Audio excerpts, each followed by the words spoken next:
Study 247 में आप सबका स्वागत है दोस्तों। आज के इस सेशन में हम डिस्कस करेंगे वॉइस को। देखिए, वॉइस एक ऐसा टॉपिक है जो हमेशा एग्जामिनेशन में हमको देखने को मिलती है। कोई भी एग्जामिनेशन की आप बात करें, किसी भी कम्पिटिटिव एग्जामिनेशन में वॉइस चेंज या फिर एक्टिव पैसिव के रिलेशन पे हम लोगों को हमेशा क्वेश्चन देखने को मिलती है। जनरली एरर करेक्शन के फॉर्म में हम लोगों को क्वेश्चंस देखने को मिलते हैं एग्जामिनेशन की अगर बात करें तो। इसके कुछ बेसिक टाइप्स हैं जो इस वीडियो में हम डिस्कस करेंगे, आज के सेशन में हम डिस्कस करेंगे। जो एक्सेप्शनल केसेस हैं उसको हम अलग से दूसरे सेशन में डिस्कस करेंगे, पर आज के लिए हम जो पर्टिकुलर नॉर्मल केसेस हैं जो हम लोगों को जनरली देखने को मिलते हैं जब हम वॉइस को चेंज करते हैं एक्टिव से पैसिव या फिर पैसिव से एक्टिव में, तब हमको किस तरह की फॉर्म्स हमको देखने को मिलती है, किस तरह से हमें फॉर्म्स को चेंज करने हैं, उस पर हम बात करेंगे इस सेशन में। सबसे पहले तो वॉइस एक्चुअली है क्या? वॉइस एक्चुअली वर्ब के ऊपर डिपेंड करता है। वर्ब यानी जिसमें हम कोई भी एक्टिविटी को डिस्क्राइब करते हैं। अगर एक्टिविटी हमने अगर डिफाइन करी है तो उसको हम कहते हैं वर्ब। जनरली प्रिंसिपल वर्ब्स होते हैं, ऑक्सिलरी वर्ब्स होते हैं, उस पर हम बाद में जा रहे हैं। तो जनरली हम ये मानकर चलेंगे कि वर्ब यानी कोई भी एक्टिविटी अगर कंप्लीट हो रही है या फिर हो रही है, कोई भी एक्टिविटी के बारे में बात कर रहे हैं तो वो वर्ब हो गई। और वर्ब के फॉर्म को, फॉर्म यानी कौन ये एक्टिविटी कर रहा है, उसको जब हम डिस्क्राइब करते हैं उसको दो तरह से या हम कह सकते हैं तीन तरह से हम डिस्क्राइब कर सकते हैं। एक तो एक्टिव फॉर्म में, दूसरा पैसिव फॉर्म में, और कुछ खास केसेस हैं जिसको हम कहते हैं quasi passive form, quasi passive voice. तो ये जो फॉर्म है इसको अभी के लिए हम लोग ओमिट करेंगे, एक्टिव और पेसिव पे हम ध्यान डालेंगे। तो ये तीन तरह के फॉर्म्स होते हैं जो जनरली हम लोग को देखने को मिलते हैं। एक्टिव वॉइस वो सारे सेंटेंसेस हैं जिसमें जो सब्जेक्ट है, सब्जेक्ट यानी जो एक्टिविटी कर रहा है, सब्जेक्ट एक्टिविटी करता हुआ हमको दिखता है। तो सेंटेंस में हमको दिखेगा कि सब्जेक्ट एक्टिविटी कर रहा है, डायरेक्टली ये मीन करता है। उसी को जब हम पैसिव फॉर्म में ट्रांसफॉर्म करते हैं या फिर पैसिव वॉइस में अगर कोई सेंटेंस है तो उसमें हमको देखने को मिलता है कि जो एक्टिविटी है, एक्टिविटी को वो सब्जेक्ट कर रहा है, यानी दोनों में रिलेशन सेम है। इसमें भी सब्जेक्ट उस एक्टिविटी को कर रहा है, इसमें भी सब्जेक्ट ही उस एक्टिविटी को परफॉर्म कर रहा है। लेकिन जो एक्टिव वॉइस की सेंटेंसेस हैं उसमें सब्जेक्ट डायरेक्टली हमको करता हुआ दिखता है, जबकि पैसिव वॉइस केसेस में हमको जनरली बाय, विद, इस तरह के प्रीपोजिशंस हम लोग को देखने को मिलते हैं। और इसमें समझाया जाता है कि ये जो एक्टिविटी है वो सब्जेक्ट के द्वारा की जा रही है। एक एग्जांपल के तौर पे लेते हैं। अगर एक सेंटेंस हम बोलें कि आई डू दिस वर्क, इसमें सब्जेक्ट, पहली बात तो आई यहाँ पे सब्जेक्ट हो गई और डू जो है ये वर्ब, यहाँ पे एक्टिविटी जो है ये डू हमको बता रही है। तो इसमें हम लोग को देखने को मिल रहा है कि जो सब्जेक्ट है इस सेंटेंस में डायरेक्टली कोई भी काम कर रहा है, एक वर्क है, कोई काम है जिसको सब्जेक्ट यानी मैं, आई, डू यानी कर रहा है, उस काम को कर रहा है। जबकि इसी फॉर्म को जब हम पैसिव वॉइस में ट्रांसफॉर्म करेंगे, इसमें हमको देखने को मिलेगा कि ये जो ऑब्जेक्ट है यहाँ पे, वर्क जो यहाँ पे ऑब्जेक्ट यहाँ पे मीन कर रही है, द ऑब्जेक्ट, ऑब्जेक्ट क्या होगी, the work is done by me. यहाँ पे देखिए जो हमारा सब्जेक्ट है, जो पहले केस में हमारा सबसे पहले हुआ करता था, वो अभी इस केस में ऑब्जेक्ट बन गई, ट्रांसफॉर्म हो गई। ऑब्जेक्ट की जगह में सब्जेक्ट चला गया, जबकि सब्जेक्ट की जगह में ऑब्जेक्ट आ गया। ये सबसे बेसिक फॉर्म है एक्टिव और पैसिव में, और ये सबसे बेसिक डिफरेंस है जो एक्टिव वॉइस में रहने वाली सेंटेंसेस में और पैसिव वॉइस में रहने वाले सेंटेंसेस में हमको देखने को मिलते हैं। इसके अलावा एक और एग्जाम्पल के थ्रू हम इस बात को समझने की कोशिश करते हैं। जिस तरह से पहले सेंटेंसेस में पहला जो सेंटेंस हमने यहाँ पे लिया था उसमें आई सब्जेक्ट था, उसी को हम सेम फॉर्म में यूज करते हैं, he does this work, he does this work. जब इसी को एक पैसिव वॉइस में हम ट्रांसफॉर्म करेंगे तो जो रूल है, जो प्रोसेस है वो हमारा सेम रहेगा, the work is done by him. यहाँ पहले केस में सब्जेक्ट आई था जिसके वजह से उसको ट्रांसफॉर्म करके हमने मी बनाया, और यहाँ पे ही सब्जेक्ट, ही है यहाँ पे सब्जेक्ट का फॉर्म, तो इसको हमने ट्रांसफॉर्म करके यहाँ पे हिम बनाया। और जो पहली बात हमने कही थी, इसको ज्वाइन करता है एक प्रीपोजिशन जो जनरली हम लोगों को बाई देखने को मिलता है। अलग अलग केसेस में अलग अलग होते हैं, वो उस पर हम बाद में जा रहे हैं। लेकिन अभी के लिए इतना समझ लेते हैं कि जो बाई एक वर्ड है, प्रीपोजिशन है, इसी के थ्रू हम ज्वाइन करते हैं जो एक्चुअल सब्जेक्ट है उसको इस सेंटेंस में मीनिंगफुली समझाने के लिए उसी को ज्वाइन करते हैं बाई जो प्रीपोजिशन है उसी के साथ। इन दो सेंटेंसेस में जो मीनिंग है, मीनिंग में कोई डिफरेंस नहीं है, दोनों का मीनिंग सेम है, लेकिन इसको जो प्रेजेंट करने का तरीका है वो थोड़ा सा डिफरेंट है। इसमें हम डायरेक्टली कह रहे हैं कि कोई एक्टिविटी हो रहा है और वो ये एक्टिविटी कर रहा है, जबकि ये जो दूसरा फॉर्म है जो कि पैसिव वॉइस का फॉर्म होता है, इसमें हम एक दूसरे नजरिए से इसको देखने की कोशिश करते हैं, जिसमें हम वर्क पे ज्यादा जोर डालते हैं, जो काम हुआ है, जो एक्टिविटी हुआ है उस पर ज्यादा जोर डालते हैं, और जिसने भी ये एक्टिविटी किया हुआ है उसको थोड़ा सा साइड में रखकर लास्ट में हम उसको डिफाइन करते हैं कि किसने इस काम को किया है। तो वर्क पे ज्यादा जोर हम डाल रहे हैं, जबकि वर्क पे ज्यादा जोर डाल रहे हैं जब हम पैसिव वॉइस की बात करें, जबकि एक्टिव वॉइस की जब हम बात करें तब हम सब्जेक्ट पे यानी किसने ये किया उस पे ज्यादा जोर डाल रहे हैं। जनरली हम लोग एक्टिव वॉइस को यूज करते हैं नॉर्मली जब हम सेंटेंस को क्रिएट करते हैं तब, जबकि पैसिव वॉइस को यूज करने के कुछ पर्टिकुलर एरियाज हैं। जैसे अगर आपको नरेट करना है कोई भी एक्टिविटी, कोई भी इवेंट को अगर नरेट करना है तो हम जनरली पैसिव वॉइस को यूज करते हैं। इसके अलावा किसी भी प्रोसेस को अगर हम डिस्क्राइब करें, प्रोसेस कुछ भी अगर हम बता रहे हैं, डिस्क्राइब कर रहे हैं, तो उसको हम पैसिव वॉइस में जनरली यूज करते हैं। किसी चीज को अगर डिफाइन करना हो, जनरली जब हम डेफिनेशन लिखते हैं तो हम यूज करते हैं इज, कॉल्ड या फिर इज नोन एज। कोई भी डेफिनेशन को हम जनरली इस तरह से डिफाइन करते हैं। किसी भी चीज को जब डिफाइन करना होता है, आप लोगों को पता होगा जब हम लोअर क्लासेस में थे, जब भी डेफिनेशंस हमारे क्वेश्चन में आती थी, तब जनरली हम लोगों को इज कॉल्ड या फिर इज नोन एज या फिर इज कॉल्ड एज ये सारे फॉर्म देखने को मिलते थे, वो भी पैसिव वॉइस में एक्चुअली होते हैं। इसके अलावा कोई भी आप लोगों को राइटिंग स्किल में मिला होगा, नोटिस राइटिंग आप लोगों को पता होगा। जब नोटिस राइटिंग होती है तब जनरली हम पैसिव वॉइस का इस्तेमाल करते हैं। इसके अलावा कोई भी अनाउंसमेंट अगर देनी हो तो भी हम यूज करते हैं पैसिव वॉइस का, पैसिव फॉर्म, उसी सेंटेंस को पैसिव फॉर्म में ट्रांसफॉर्म करके हम यूज करते हैं। इस ये जो यहाँ पे हमने बताए हैं, डेफिनेशन हो या फिर नरेट करना हो किसी भी एक्टिविटी को, किसी भी इवेंट को, किसी प्रोसेस को डिस्क्राइब करना हो, अनाउंसमेंट करनी हो या फिर नोटिस हमको डालनी है, तो हम पैसिव वॉइस का इस्तेमाल यहाँ पे करते हैं।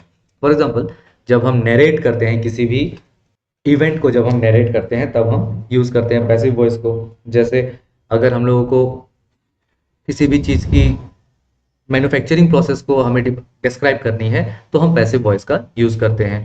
किसी भी प्रोसेस को, जैसे the process of making a lemon juice, उसको भी अगर हम डिस्क्राइब करेंगे तो हमें पैसिव वॉइस में उन सेंटेंसेस का इस्तेमाल जनरली करना होता है। अब बात करते हैं कि अगर एक्टिव वॉइस में कोई फॉर्म दिया हुआ है तो उसको हम किस तरह से चेंज कर सकते हैं पैसिव वॉइस में। कुछ बेसिक रूल्स हैं जिस पे हम सबसे पहले ध्यान डालेंगे। जनरली आप लोगों को ये रूल्स पता होंगे, फिर भी यहाँ पे एक रिवीजन के तौर पे हम उन 2 3 4 5 रूल्स को यहाँ पे आप लोगों के सामने हाईलाइट कर रहे हैं। जनरली इस रूल को हम फॉलो करते हैं जब हम एक्टिव वॉइस में रहने वाले सेंटेंसेस को पैसिव वॉइस में हमें ट्रांसफॉर्म करना होता है। पहला जो बेसिक रूल है वो हमने पहला जो एग्जांपल लिया था या फिर दूसरा एग्जांपल लिया था उसमें हमने बताया था कि जो सब्जेक्ट होती है एक्टिव वॉइस की, एक्टिव फॉर्म में जो सब्जेक्ट होती है उसको हम ऑब्जेक्ट में ट्रांसफॉर्म करते हैं। और दूसरी बात ये कि जो एक्टिव फॉर्म में ऑब्जेक्ट के फॉर्म में ऑब्जेक्ट जो होती है उसको हम सब्जेक्टिव फॉर्म में लेकर आते हैं पैसिव वॉइस में। ये एक्टिव वॉइस को जब हम पैसिव वॉइस में ट्रांसफॉर्म करेंगे उसकी बात हम कर रहे हैं, ट्रांसफॉर्म करेंगे एक्टिव वॉइस से पैसिव वॉइस में। तीसरा जो ध्यान रखने वाली बात है वो ये है कि जो मेन वर्ब है, मतलब प्रिंसिपल वर्ब जो होती है हमारी, उसको हम उसी वर्ब के पार्टिसिपल फॉर्म में लेकर चलते हैं। पार्टिसिपल फॉर्म में हम लेकर चलते हैं जब हम पैसिव वॉइस में उसको डिस्क्राइब करते हैं। जैसे डू को हमने चेंज किया था डन में, उसी तरह से कोई भी हो, ईट अगर हो तो उसको हम करेंगे ईटन। कुछ वर्ड्स हैं जैसे पुट, इसको हम जब पार्टिसिपल फॉर्म में चेंज करते हैं तब भी ये सेम फॉर्म में रहता है। पुट इसका जो पार्टिसिपल फॉर्म है और जो एक्चुअल फॉर्म है वो दोनों सेम होते हैं। तो मेनली हम लोगों को ध्यान में ये रखना है कि मेन वर्ब को हमेशा पार्टिसिपल फॉर्म में हमें लेकर जाना ही होता है जब हमको एक्टिव वॉइस से पैसिव वॉइस में ट्रांसफॉर्म करना होता है। कुछ कुछ सेंटेंसेस हमको मिलते हैं जहां पे हम लोग को दो ऑब्जेक्ट्स देखने को मिलते हैं। उसी एक पर्टिकुलर सेंटेंस में हम लोग को मिल जाएंगे दो ऑब्जेक्ट्स। तो इस केस में हम क्या करेंगे कि अगर ये सिंपल सेंटेंस है, सबसे पहली बात, अगर ये सिंपल सेंटेंस में है तभी हम इसको फॉलो करेंगे। जो पहला ऑब्जेक्ट है जो कि पर्सनिफाइड है, मतलब सब्जेक्ट के साथ जो सबसे ज्यादा रिलेट करती है, उसको हम ट्रांसफॉर्म करेंगे। जो पहली तीन रूल है उसी को फॉलो करके हम उसको ट्रांसफॉर्म करेंगे, और जो सेकंड ऑब्जेक्ट है उसको एज इट इज हम रहने देंगे। ये गया चौथा रूल। ये जो चार रूल्स हैं इसको हम बेसिकली फॉलो करते हैं जब हमको एक्टिव वॉइस से पैसिव वॉइस में ट्रांसफॉर्म करना हो। कुछ एग्जांपल से हम इसको डिफाइन करते हैं, देखते हैं कि किस तरह से हमको करनी होती है चेंज जब हमें एक्टिव वॉइस से पैसिव वॉइस में चेंज करनी होती है किसी भी सेंटेंस को। सिंपल सेंटेंसेस से स्टार्ट करते हैं। For example, Ram types a letter. Active voice में है ऑफ कोर्स, क्योंकि जो यहाँ पे सब्जेक्ट है राम, ये टाइप कर रहा है एक लेटर। इसको जब हम पैसिव वॉइस में ट्रांसफॉर्म करेंगे तो इसमें सबसे पहली बात ये कि जो यहाँ पे सब्जेक्ट है उसको हमें ऑब्जेक्ट में ट्रांसफॉर्म करना होगा, और जो यहाँ पे मेन ऑब्जेक्ट है उसको हमें चेंज कर देना पड़ेगा सब्जेक्ट फॉर्म में। तो सब्जेक्ट फॉर्म में अगर इसको चेंज करना है हमें, तो सबसे पहले हम देखेंगे a letter, Ram types a letter. तो अ लेटर इज टाइप्ड, तो वर्ब का फॉर्म चेंज हुआ यहाँ पे, टाइप्स और typed. A letter is typed, और हमने कहा था कि एक प्रीपोजिशन को हम जनरली यूज करते हैं जो है बाय, जब हमको एक्टिव वॉइस से पैसिव वॉइस में ट्रांसफॉर्म करना हो। A letter is typed by whoever types the letter. तो यहाँ पे बन जाएगी a letter is typed by Ram. तो यहाँ पे ए लेटर जो है वो सब्जेक्ट बन गई, जो कि पहले सेंटेंस में यानी एक्टिव जो वॉइस की सेंटेंस है उसमें सब्जेक्ट ऑब्जेक्ट थी, उसको हमने सब्जेक्ट में ट्रांसफॉर्म कर दिया, जबकि जो सब्जेक्ट थी एक्टिव वॉइस में उसको हमने ऑब्जेक्ट में ट्रांसफॉर्म कर दिया। वर्ब की पार्टिसिपल फॉर्म को हमने यहाँ पे ले लिया और साथ में बाई प्रीपोजिशन से इन इस सेंटेंस को कनेक्ट कर दिया, जो पहले सेंटेंस में सब्जेक्ट का काम कर रही थी जो कि अभी ऑब्जेक्ट बन गई है, उसके साथ पूरे वर्क को, पहले सेंटेंस की ऑब्जेक्ट को पहले सेंटेंस के सब्जेक्ट के साथ हमने ज्वाइन किया बाय वर्ड से, और वर्ब का पार्टिसिपल फॉर्म हमने यहाँ पे लिख लिया। साथ में एक ऑक्सिलरी वर्ब का भी यहाँ पे यूज होना जरूरी है। Different different forms of verb के लिए अलग अलग ऑक्सिलरी वर्ब हम यूज करेंगे, जो कि उस पर्टिकुलर सेंटेंस में उस टेंस के हिसाब से या फिर मीनिंग के हिसाब से जो एप्लीकेबल हो उसी को हम यूज करेंगे। ऐसा नहीं है कि हर जगह में हम इज को यूज कर रहे हैं या फिर वाज को यूज कर रहे हैं, कुछ भी हो सकता है। टेंस और कंडीशन के हिसाब से, उस सेंटेंस के हिसाब से, मीनिंग के हिसाब से हम उसको यूज करेंगे ऑक्सिलरी वर्ब को। बाकी जो यहाँ पे पार्टिसिपल फॉर्म है या फिर सब्जेक्ट का ऑब्जेक्ट बनना है, ये सारे जो रूल्स हैं वो जनरली सेम रहते हैं, कुछ पर्टिकुलर जो एक्सेप्शनल केसेस हैं उनको छोड़ के। एक और एग्जांपल को यहाँ पे चेक करते हैं। लेट्स से Sita is singing a song. ये एक्टिव वॉइस में है, Sita is singing a song. जो पहला, इससे पहले जो हमने एग्जांपल देखा था उसमें हमने कहा था राम टाइप्स ए लेटर, वो सिंपल प्रेजेंट फॉर्म में था, जबकि इस सिंगिंग जब हो जाती है तब ये प्रेजेंट कॉन्टिन्यूअस के फॉर्म में ये सेंटेंस है। तो इसको जब हमको पैसिव वॉइस में ट्रांसफॉर्म करना होगा तो जो बेसिक रूल है वो सेम रहेगी। जो ऑब्जेक्ट है यहाँ पे उसको सब्जेक्ट हम बना देंगे, अ सॉन्ग इज ऑक्सिलरी वर्ब को हमने यूज किया। इसके साथ यहाँ पे चूंकि एक प्रेजेंट कंटिन्यूअस फॉर्म में है, आईएनजी का यूज यहाँ पे हुआ है, ये कंटिन्यूअस प्रोसेस है, उसको हम डिनोट करेंगे बीइंग से, इज बीइंग। और सिंग का जो पार्टिसिपल फॉर्म है वो है संग, SUNG। संग बाय का यूज करेंगे preposition by whoever is singing the song, by Sita in this particular case, इस पर्टिकुलर केस में सीता गाना गा रही है, तो a song is being sung by Sita.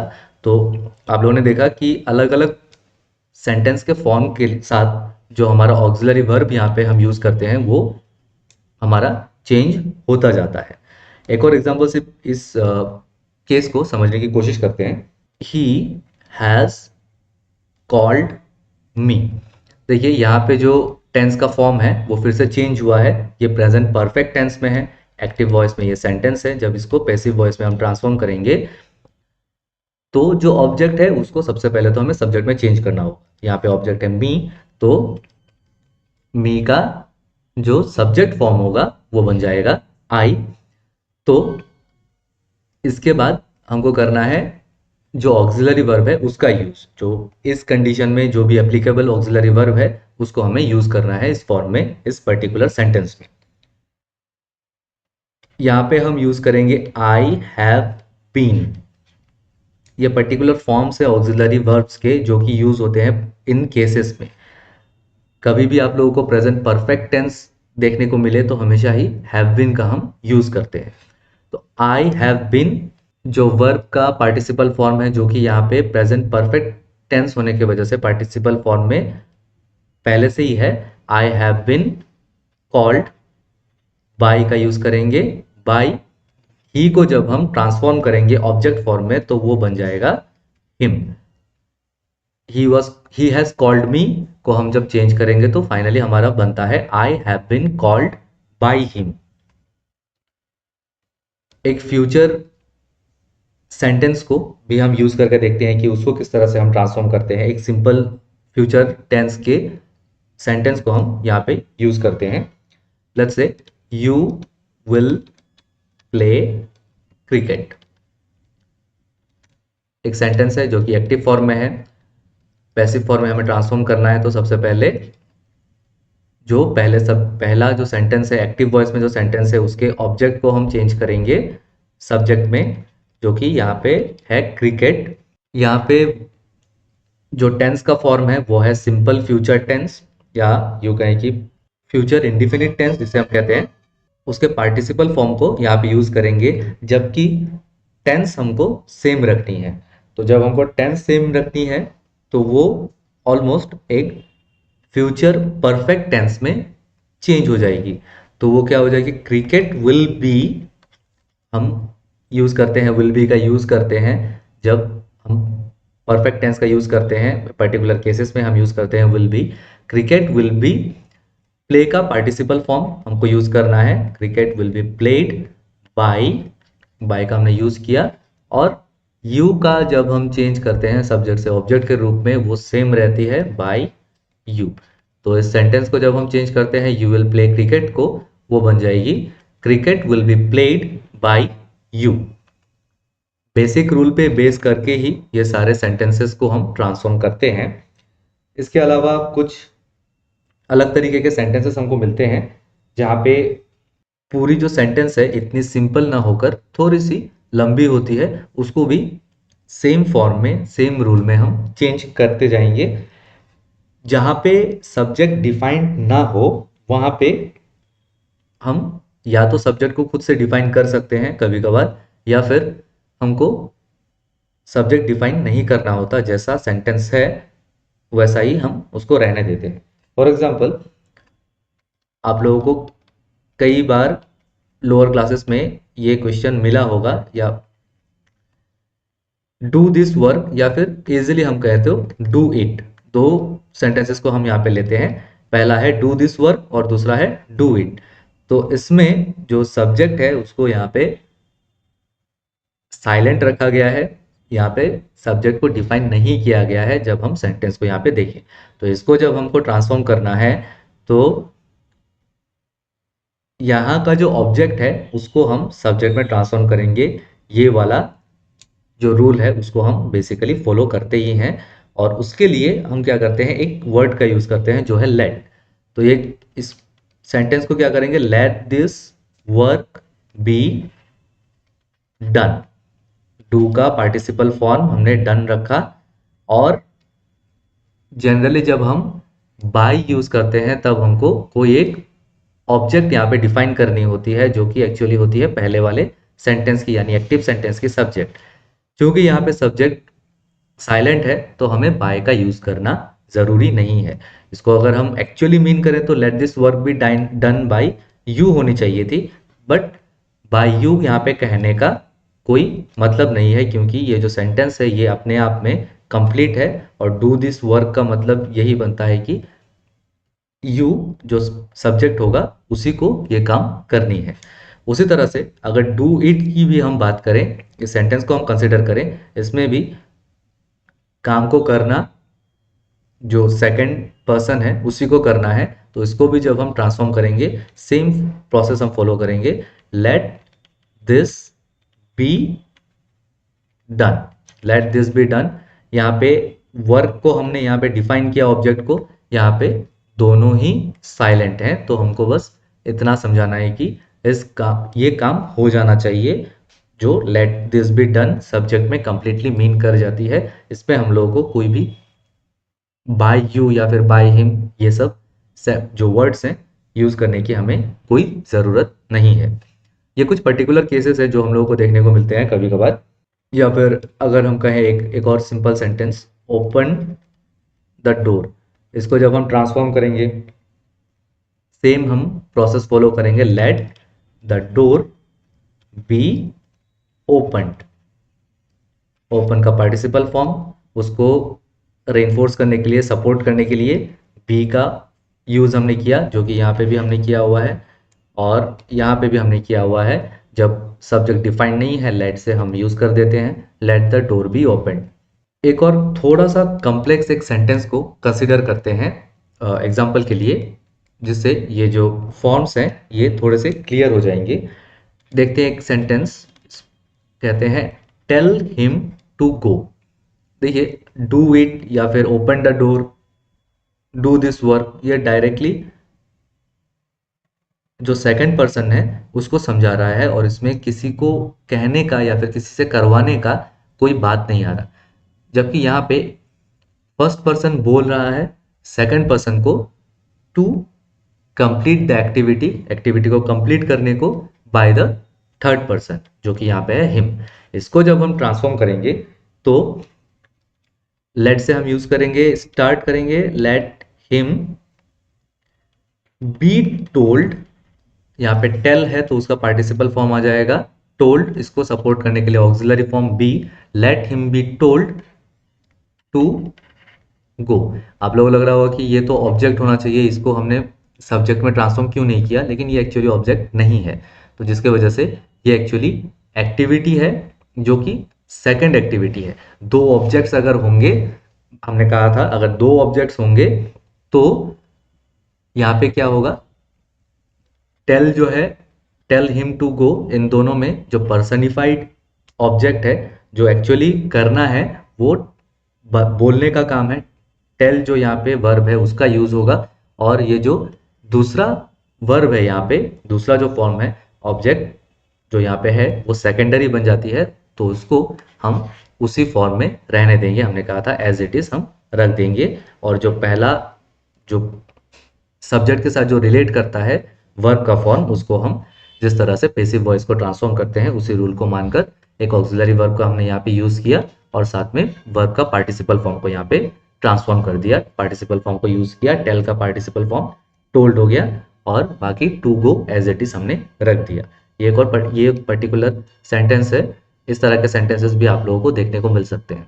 Examination में क्या होता है कि यहाँ पे जो ऑक्सिलरी वर्ब का फॉर्म है इसको गलत दे देते हैं, या यहाँ पे कह दिया कि बीन यहाँ पे यूज कर दिया, या फिर इज लगा दिया, या फिर इज बीइंग, इस तरह के फॉर्म्स आप लोगों को देखने को मिलेंगे।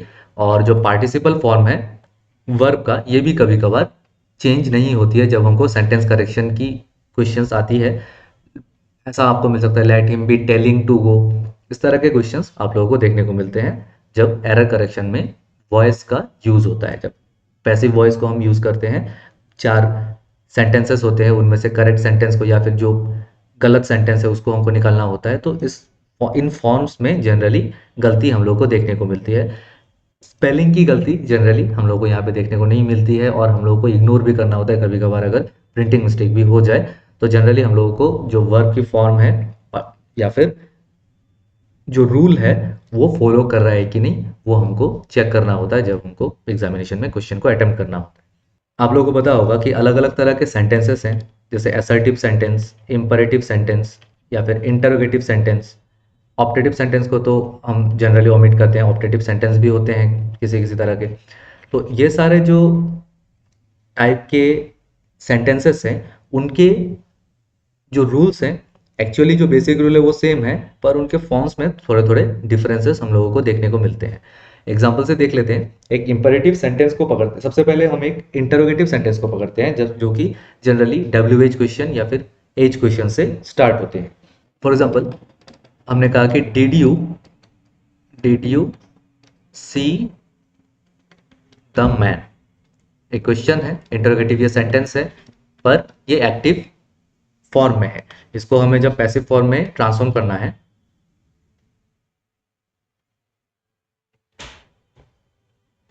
तो हमको सेम जो रूल है उसको यूज करना है, पर जो ऑक्सिलरी वर्ब का जो पोजीशन है वो यहाँ पे चेंज हो जाता है, ये हमको देखने को मिलती है। तो did you see the man, हमको जो टेंस की फॉर्म है उसको सेम रखनी है। पास्ट टेंस में है तो इसी को पास्ट टेंस में ही हमें रखना है।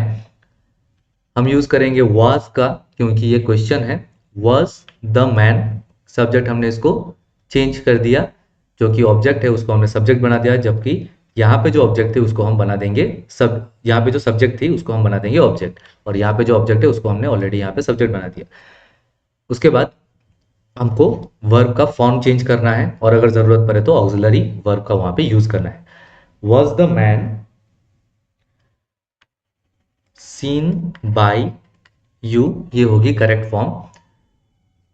यहाँ पे सी का पार्टिसिपल फॉर्म हमने यूज किया सीन, और इसका जो ऑक्सिलरी वर्ब हमको होना चाहिए था उसका बस पोजीशन चेंज हुआ है, क्योंकि ये इंटरोगेटिव सेंटेंस है उसको हमने सामने डाल दिया। was the man seen by का हमने यूज किया, और जो यहाँ पे सब्जेक्ट थी उसको हमने पीछे डालकर उसको ऑब्जेक्ट बना दिया, was the man seen by you.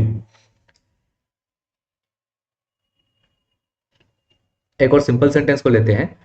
Let's say what do you want. ये क्वेश्चन है जो कि एक्टिव वॉइस में है, एक्टिव फॉर्म में है।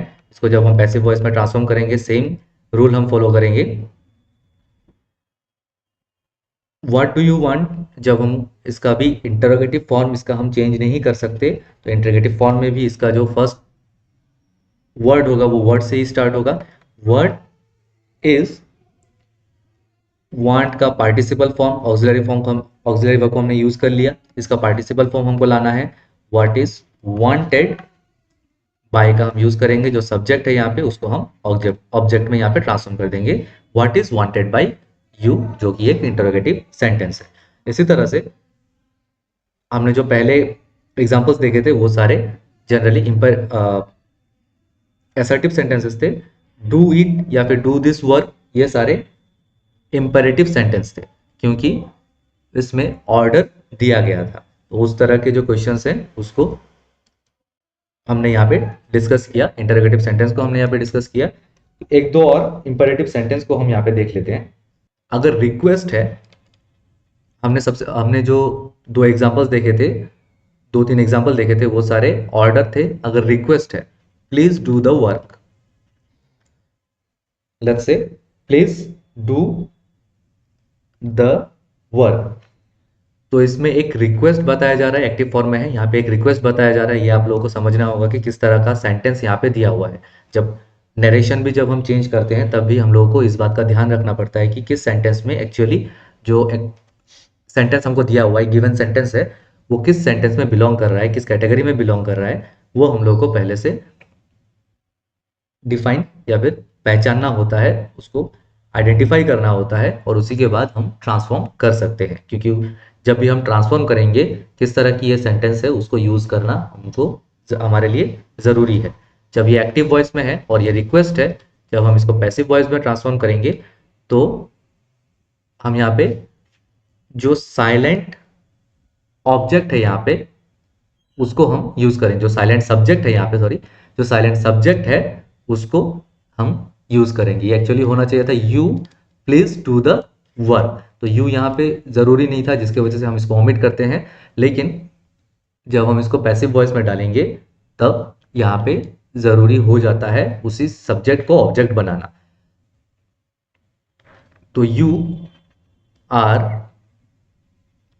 Requested to do the work. यहाँ पे हमने क्या किया, जो इंपेरेटिव सेंटेंस है यहाँ पे रिक्वेस्ट ये हमको बता रही है, ये रिक्वेस्ट हमको बता रही है, तो हमको ये जो एक्शन है वो क्या एक्शन है उसको हमें डिफाइन करना होता है जब हमको पैसिव वॉइस में इसको ट्रांसफॉर्म करना होता है। तो you are requested to do the work, जो ऑब्जेक्ट था यहाँ पे उसको हमने सब्जेक्ट में ट्रांसफॉर्म किया, और यहाँ पे जो बाकी पार्ट है जिस तरह से हम करते हैं उसी तरह से हमने चेंज किया है। यहाँ पे ऑक्सिलरी वर्ब का हमने यूज किया, बाय यूज करने का यहाँ पे जरूरत नहीं है, और डू द वर्क को एज इट इज हमने रखा, क्योंकि दो ऑब्जेक्ट्स है यहाँ पे। जो साइलेंट ऑब्जेक्ट है रिक्वेस्ट का वो एक्चुअली मेन है, जब हम पर्सनिफाई करेंगे तो रिक्वेस्ट को, ये एक्चुअली एक्शन है, ये जो वर्ड है ये हम लोग को सेंटेंस में देखने को नहीं मिल रहा है, फिर भी हम लोग को इसको डालना होता है, you are requested to do the work. तो ये कुछ फॉर्म्स थे जो हम जनरली देखते हैं क्वेश्चंस में। अगर सिंपल सेंटेंसेस की बात करें, जो कंडीशनल सेंटेंसेस हैं, अलग अलग सेंटेंसेस हैं, एक्सेप्शनल केसेस हैं, उस पर हम अलग सा वीडियो बाद में करेंगे। ये कुछ जनरल रूल्स हैं जो आप लोगों को हेल्प करेंगे जब आप लोगों को एक्टिव वॉइस से पैसिव वॉइस में ट्रांसफॉर्म करने का अगर कभी कभार सवाल मिल भी जाए, और जनरली आप लोगों को हेल्प करेगा जब आप लोगों को एरर डिटेक्शन का क्वेश्चन मिलता है एग्जामिनेशन। तो इस वीडियो को हम यहाँ पर रैप करते हैं। अगर वीडियो पसंद आए तो लाइक करें, कमेंट बॉक्स पे कमेंट करके हमें ये बताएं कि आप लोगों को किस तरह के कंटेंट्स चाहिए। जो चैनल में नए हैं चैनल को सब्सक्राइब करें, बेल आइकन को प्रेस करना ना भूलें, उससे जब भी हम नए वीडियो अपलोड करेंगे अपने चैनल में आप लोगों तक नोटिफिकेशन के रूप में वो पहुंच जाएगी। तो इस वीडियो को यहाँ पे ख़त्म करते हैं, मिलते हैं अगले वीडियो में। धन्यवाद।